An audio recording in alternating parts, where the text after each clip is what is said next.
What is this, Friday? Happy Friday, everybody. Kendall here. So, today is all about forever. Forever in relationships. I was, it's actually spurred by some beautiful people that I work with, that I was reading your guys' posts and catching the forever comments. And actually, my daughter also posted something recently about that the meme that she was sharing, and I'm going to just throw her under the bus. So love you, baby girl, but here you go. Beep, beep. Mom's backing over you. No, my daughter posted a meme the other day that said, the relationship that I have right now is a relationship that I want forever. And my initial reaction to the meme was, that's beautiful. I'm so happy for her. I love her man. He is definitely my ninth child. So, I mean, I love that what she's stating there of the relationship I have right now is a relationship I want forever. And I understand what that statement means. But here is the challenge with Foreverland. And Foreverland, it's one of those things that forever is a lot. And it's not even that we're talking about the time frame of forever. What we're talking about is the expectation that the word forever tends to set. And we do this in our marriage vows. We do this within dating, the statement like that meme said, the relationship I have right now is the relationship I want forever. Do you feel the container around the word forever there? It is almost as though it is being constrained into something that cannot change. The expectation is that it remains the same. The expectation is that the relationship is going to remain the same. And as long as we both continue on this path exactly where we're at, and we carry forward exactly the way we currently are, then I want it forever. I absolutely want it forever. It's my happily ever after. But the problem with that is the expectations around that, and the truth that none of us stay the same forever. Relationships most certainly do not stay the same forever. They are always ebbing and changing and flowing and developing and digressing and progressing and doing all this different stuff. And we tend to enter into a relationship with certain emotional boundaries, physical boundaries, mental boundaries, time boundaries, ideas, concepts, dreams, and goals that we lay down, and we get very strict, very, very strict about these ideas in relationship being just like this. I'm reminded of Paulo Coelho quote, and I don't know what book it was from, but love him. But Paulo Coelho told a whole story on relationship and about how we keep things just so apart. And he does this whole parallel to railroad tracks, and that we tend to keep our relationships, just this exact distance. And it is thought that it is bad when one person needs a little bit more time or space, or when they actually need a little bit less time or space, when somebody gets needy or when they get distant. And we look at that as though those are challenges. Oh, my partner right now is so insecure and so needy and so this and so that. Or my partner just isn't wanting to give me the time of day, and I feel such distance here. Or my partner is extremely shut down and not talking to me very much. Or my partner is really talking to me a lot. And we don't really allow for that. We get irritated by that, which makes that forever statement, what draws us apart, is we go, but we were supposed to be forever. We were madly in love. I love you. You were the one and only person that I will ever love in the, in any way. So it is one of those things that when we really get focused on the forever and the one, we use the word soulmate, or, the one is the one, right? So the one, and we tend to think that there is only one. Well, in Foreverland, there may be only one when we have these expectations that that's all there is supposed to be, and that we're supposed to maintain and remain the same, and that the relationship is supposed to be the same, and we make no room for this. That also causes for a very unhappy relationship. It causes for a lot of emotional disturbance, a lot of separation, and a lot of lack of integrity authenticity in a relationship, because when we are trying to hold to this forever mark and the expectation around holding everything just as is, we also don't make space. I think the rain is coming. Don't make space for growing and changing and just life, humanness, right? And then what happens? Inevitably, I hear it over and over and over again with singles and with couples. I hear this statement of, yeah, well, I don't understand what happened. The first 3 years were like this, and then kids came, and then a job change came, and then we had to move, and then, blah, blah, blah, blah, blah. The sex was really great for the first 18 months, 2 years, 3 years, and then this happened, and now the last 10 years it's been like this. And we get caught up, and what we don't see is that our partners, both sides, our partners are going through their own stuff. Our partners, even though we are living with them, even though we are sharing financial responsibilities and family responsibilities and our dreams and our goals, each individual is living an individual life. No matter how close you might think you are, you're still living an individual life. And if we are to have happy, united, beautiful relationships of integrity, then the first thing we have to do is eliminate the expectation of that you must remain this way in order for us to keep forever on the table. It must be like this. There is no room for this or that. I want things to remain exactly the same. Think about it. Are you going to ever remain exactly the same?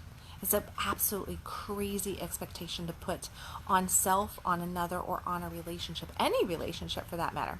Can you imagine if you had a baby and the baby just remained a newborn from now until eternity? Right? Like that's not cool. That would not be good. No, growth, evolution, change. This is part of relationship. Our relationships are designed by God, you could say, to be our greatest teachers, our greatest testers. That's why we attract opposites into our life. That's why we attract the people that we do, because there is so much growth and potential for each party in the relationship.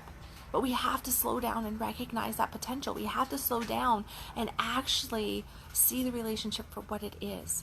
And sometimes that doesn't mean that it's forever. Sometimes it means that the relationship is there to expand us, to help us grow, to help us meet different aspects of ourselves, to help us heal other relationships, or help us, break out of our comfort zones, or to help us discover what our true boundaries are, what our true desires are.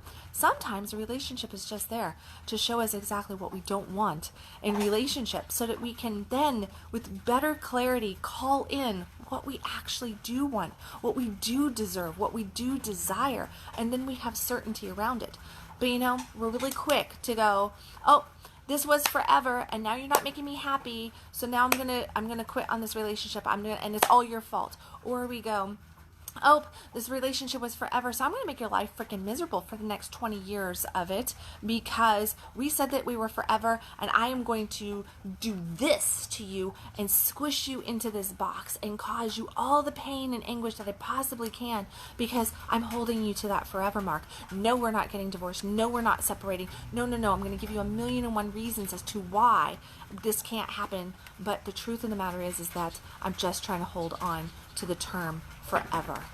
And forever, in that case, is a long time. And it's a long time not because of the years, but it's a long time simply because of the expectation. Because expectation, guys, anytime we put expectation on anything, especially our relationships, we limit the truth, we limit the connection, we limit the love, we limit the ability to be authentic. Because expectation put on somebody else now encompasses so many other things. This is where shame in relationship rises up. This is where pain bodies come in. This is where the ego starts to control. This is where, we guilt each other and everything, all based on expectation. That's not love. If you really truly love somebody, there needs to be the uncondition of it there. Compassion needs to step in. We need to be able to look at our partners and at the people that we love and go, you're human and so am I. We all fuck up. Like, that's part of life, right? And sometimes we need space, and sometimes we need closeness. Sometimes we need what the other can't give. And sometimes we don't know how to ask for what we need. But the expectation that just because that honeymoon phase was so ideal and so perfect, and you were receiving this perfect part of your partner, and that makes you think that that's the way it's supposed to be forever? No. If you're in a relationship with somebody, whether it is a lover, your husband, your wife, your best friend, a child, your brother, your sister, your mother, your father, it does not matter. If it is just a play friend, okay? If it's just, somebody out there that you're just connecting, or it's just a relationship and you know that it's just there for your growth, enter that relationship with the understanding that that other person is not your forever. You are your only forever. You and Spirit, God, okay? That's the only forevers. Anything else is always changing, always moving through life. You can move through life with one person. You can. And it's beautiful when it happens. But you have to understand that you are moving with that other person, and that is not a forever thing. Okay? It is not. Because the person that you get with, whether it is 2 months ago, 2 years ago, 20 years ago, 50 years ago, will not be the person that you part with. And you will always, 100% of the time, part with whomever you are with. Get that. At some point, every relationship ends. So, I ask you today, how are you holding back your relationship potential? How are you holding back your authenticity, or the ability for your partner or the people in your life to show up authentically by holding these expectations? Maybe it's not forever that you're holding on there, but I want you to look at the expectations that you are holding around your relationships. And I want you to ask yourself, these expectations, how are they hindering my relationship growth with this person? How are they hindering my ability to connect authentically with this person? How are they hindering that person to show up as who they really are in this relationship? And how are they hindering me from showing up in this relationship? Ask yourself that. Those are valuable, valuable questions. And those are questions that are needed if you want to have relationship connection, happiness, intimacy. If you want intimacy, if you want truth, if you want to really truly know that that other person is there because they want to be there, then get to the bottom of it and start asking those difficult questions and get real with yourself. As always, stop existing, start living. If I said anything on this Conscious Coffee that touched you at all, please, please, please hit the share button. And if any of you couples out there would like to know how to expand your intimacy, how to grow your connection, how to be more authentic and in integrity, or if you're just a single who wants to learn about that, and you want to know how to draw in those authentic relationships, how to stand in your truth in a relationship and be able to connect at a deeper level where you're coming from this compassionate, open heart, where you know what, expectation is part of life. We all have them. Sometimes they're right in the front of our face, sometimes they're hidden, and we don't realize them until after the fact. But it's how you choose to move forward. I can't think of the right word there. How you choose to move forward, to proceed. There we go. How we choose to proceed in the relationship when we realize that we have the expectation. How do we move forward? How do we come back into integrity in that relationship and say, hey, that was me. I get that I had an expectation here. I get that I was trying to control it. I get that my ego was at play. Yeah, it's those moments that bring us closer, that bring more intimacy, more integrity into the actual relationship. So if you want to learn how to connect at a more conscious level, whether you are if you are a couple or if you are single, definitely reach out to me in the comment section. You will see a link to my consult. I do work with people all over the world, so make sure that you message me today for details on my private coaching, and that is available globally. And yeah, as always, remember, you are worth it. You are worth that fuck yes life, that amazing relationship. You are worth the dynamic soul that you are with or that you are calling in. And they are worth you.